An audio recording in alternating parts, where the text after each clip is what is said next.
Hello! So today I'm going to be modifying this Line 6 DL4. So this is the old school version, and throughout the years this has been modded to hell and back. I was kind of surprised that I hadn't done any of those mods myself, so today we're going to do a few different mods to this guy, and I'm just going to film the process.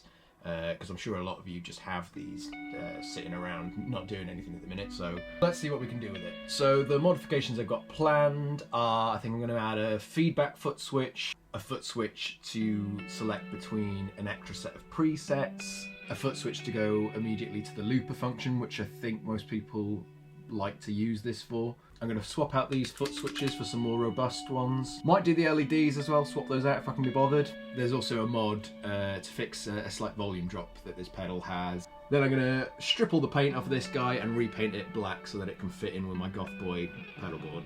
All of the mods I'll be doing can be found on a GitHub page, which I will link in the description of this video. I'm not doing the modifications exactly how they're written on there, but it gives you a decent idea of how to be doing these things. Okay, so let's get to it. So first things first, we're going to pull everything apart. Again, these rocket sockets are invaluable to doing this sort of work. Highly recommend grabbing some. Probably going to yank the rubber off the base plate of the pedal soon so that I can get Velcro on and stick it to a pedal board a bit easier.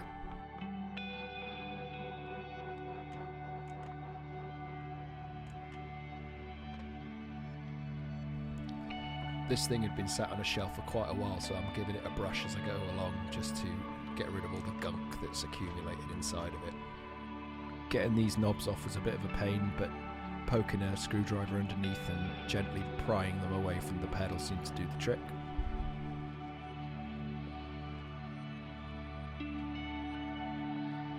Took me a second to clock that this hex screw was holding everything together, but as soon as that was pulled out, the board came away quite easy.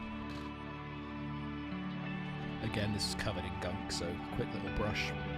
I took it down to the garage. Prying off this face plate, and there's a back plate as well, was a bit of a nightmare, and I would recommend maybe being a bit more patient than I was, because I just ended up yanking it off, and it took a while to get it flat again to stick back on later, so be careful with that. Unscrewing all of these foot switches with some pliers, because that's all I had in the garage. And there's that back plate. I wasn't going to put the back plate back on, so I was less careful again with this. Next step is to strip that green paint off so I can re-spray it black. This took a lot more effort than I initially expected it to, and I ended up just leaving it to soak in the paint stripper overnight before spraying it in the morning. These Brillo pads tended to do the trick to scrape off the remainder of the paint.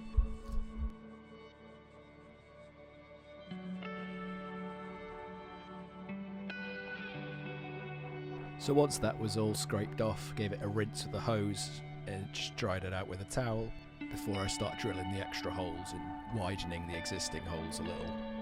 I pinched the tip from the linked GitHub page about using these little plastic rings that come with through-pull double-throw foot switches to make sure that I drill in the correct spot. I had to grab my laptop for reference to know where to drill this instant feedback switch.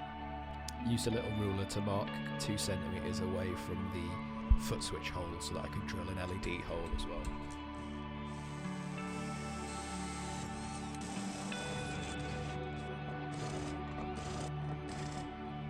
So that's it, all drilled and ready for some paint. I made sure that there was no little bits of metal left on this from the drilling, and then I cut off a bit of tape so that I could mask the Line 6 logo at the top of the pedal before painting it. I'm just slowly building up light coats to try and get as even a covering as I can, and then I left it an hour or so and gave it a second coat, and it seemed to cover quite well actually.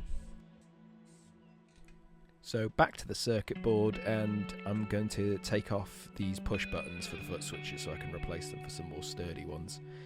Initially I tried to desolder these but lost motivation pretty quickly and ended up just cutting them away with some snips.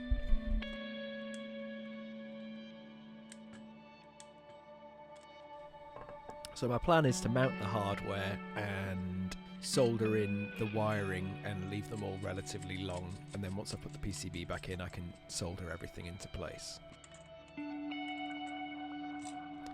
Should look something like this once they're all in. I think I swapped the orientation of the two right side foot switches just to make it easier to get the wiring past the PCB. So I'm just going to solder these little wires into the solder lugs of the foot switches. This one in the corner was particularly awkward to get to, but we got there in the end. This is when I realised I needed to turn these foot switches around a bit.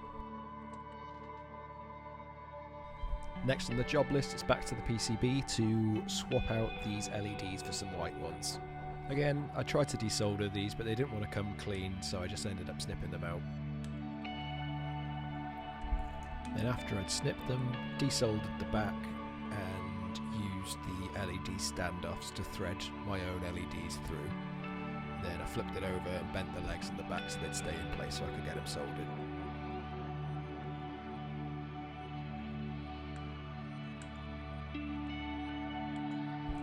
So after I got those done, it was on to the next job, which was fixing the volume drop by tacking two resistors on top of existing resistors on the board.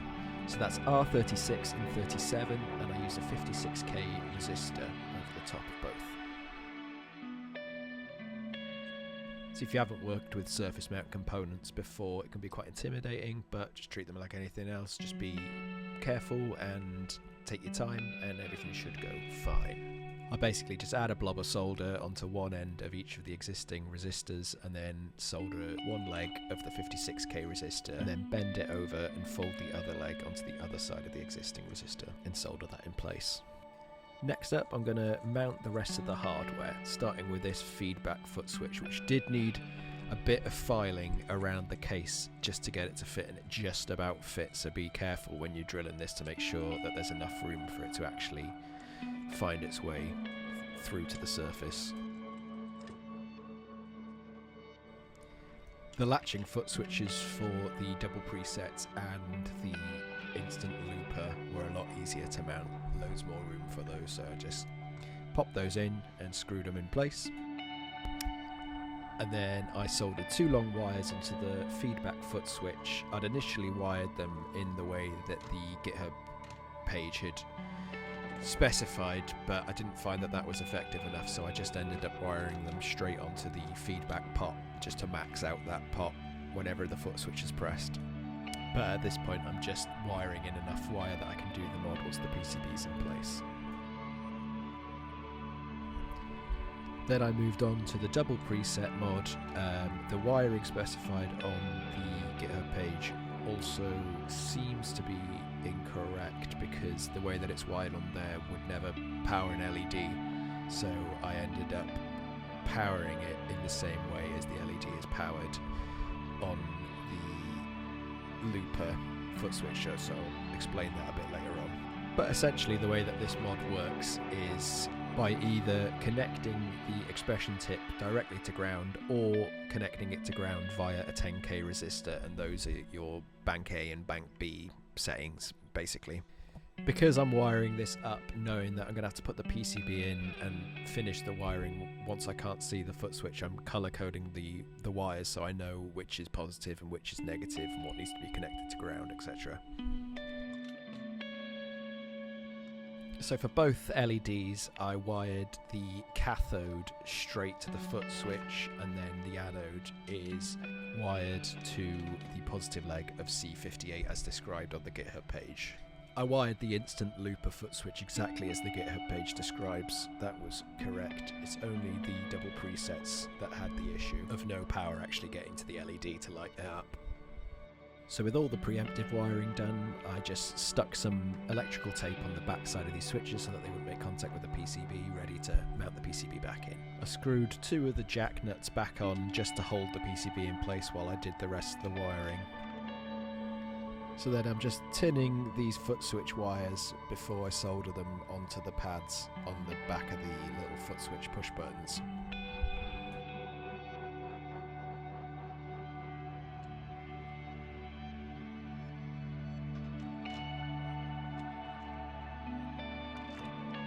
So next I'm wiring up the double preset foot switch to the tip of the expression jack, and then I'm connecting the ground to the sleeve of one of the input jacks.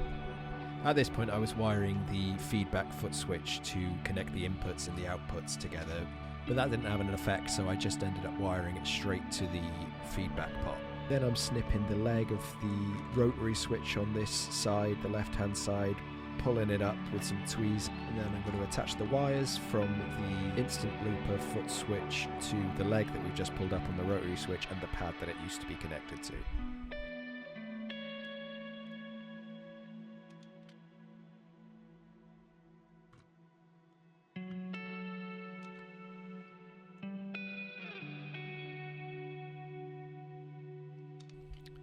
And then once those are soldered in place, we're going to attach the anode of the LED to the positive leg of this capacitor. And we're going to use this point to power both LEDs. And then that's essentially the wiring done. So I've just taken this still photo so you can have a look in and see exactly where all the wires are going. So we've got 2 wires going to that positive leg of the capacitor to light the LEDs, and the wires from that feedback foot switch are just going straight to the feedback pot. You can see it's just on the pins there. I also jammed some tape into the tip of the expression jack here. You can see just a little bit of electrical tape there to isolate it, as recommended by the GitHub page. Don't know if it's necessary, but I did it anyway. And now we're ready to put the whole thing back together. The rotary knob on my DL4 was slightly different than the other knob, so make sure that you put it back in the right spot. Then once it's fully reassembled, it should look a little something like this. Right, let's get it tested and make sure it works.